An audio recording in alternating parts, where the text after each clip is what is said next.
Gaza में भले ही अमेरिकी प्रेसिडेंट डोनाल्ड ट्रंप के लाए शांति प्रस्ताव के चलते सीज फायर चल रहा हो, लेकिन इसका मतलब ये नहीं है कि मिडिल ईस्ट में एक बड़ी जंग का खतरा टल गया है। इजराइल और अमेरिका के साथ ईरान की दुश्मनी सर्वविदित है और अब ईरान के top leader Ayatollah Ali Khamenei ने जोरदार अंदाज में अमेरिका को ललकारा है। उन्होंने साफ कहा है कि जब तक अमेरिका इजराइल का साथ देगा, मिडिल ईस्ट में अपनी फौज रखेगा और इलाके की सियासत में दखल देगा, ईरान उसके साथ कोई दोस्ती या सहयोग नहीं करेगा। ये बयान आया है एक ऐसे वक्त जब अमेरिकी प्रेसिडेंट ट्रंप ने खुद ईरान के साथ दोस्ती का हाथ बढ़ाने की बात कही है, लेकिन खामेनेई ने इसे सिरे से खारिज कर दिया। 3 नवंबर को तेहरान में छात्रों के साथ एक मीटिंग हुई। ये मीटिंग खास थी क्योंकि ये 1979 की इस्लामिक क्रांति की याद में हुई थी। उस वक्त ईरान ने अमेरिकी दूतावास पर कब्जा किया गया था और शाह का राज उखाड़ कर फेंक दिया गया था। खामेनेई ने छात्रों से कहा कि अमेरिका कभी कभी कहता है कि वो ईरान के साथ काम करना चाहता है, लेकिन ये संभव नहीं है जब तक कि शापित जायनी व्यवस्था यानी इजराइल का वो साथ देगा, इलाके में अपनी मिलिट्री बेस रखेगा और दखल देगा। सरल शब्दों में कहें तो खामेनेई का मतलब है कि अमेरिका को इजराइल का साथ छोड़ना पड़ेगा और अपनी फौजें मिडिल ईस्ट से हटानी पड़ेगी।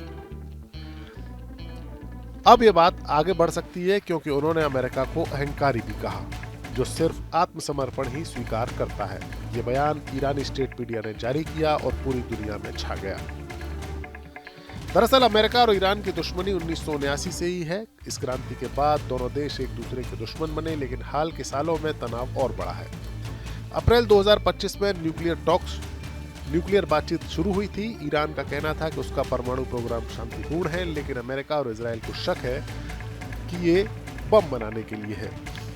फिर जून में बात इतनी आगे चल गई कि इजराइल ने ईरान पर अचानक हमला किया और दावा किया कि ईरान से तत्काल खतरा है। 12 दिन की जंग छिड़ी। ईरान ने मिसाइलें और ड्रोन से जवाब दिए, इजरायली शहरों और बेसिस पर निशाना बनाया। अमेरिका भी इस जंग में कूदा। ईरान की न्यूक्लियर साइट्स पर हमले किए गए। आखिरकार 24 जून को सीज फायर हुआ, लेकिन उसका घाव अभी ताजा है। इसी जंग ने न्यूक्लियर टॉक्स को भी पटरी से उतार दिया और 5 राउंड की बात हुई, लेकिन सब बेकार चला गया। अक्टूबर में इजराइल के दौरे पर ट्रंप पहुंचे और उन्होंने कहा कि ईरान जब तैयार हो हम डील करने को तैयार हैं। दोस्ती और सहयोग का हाथ खुला है। ट्रंप की कोशिश थी कि ईरान को दबाव में लाकर न्यूक्लियर डील हो जाए, लेकिन खामेनेई ने इसे ठुकरा दिया।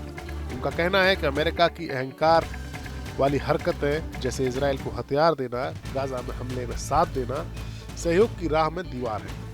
ईरान का मानना है कि इजराइल जायनी व्यवस्था है जो फिलिस्तीन पर कब्जा करके इलाके को अस्थिर कर रही है।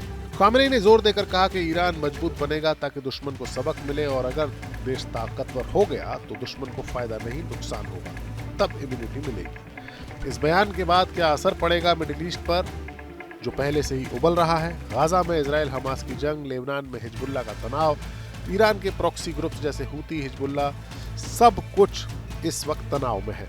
अमेरिका इजराइल का सबसे बड़ा साथी है, सालाना अरबों डॉलर की मदद देता है और ईरान इसे इंपीरियलिज्म कहता है।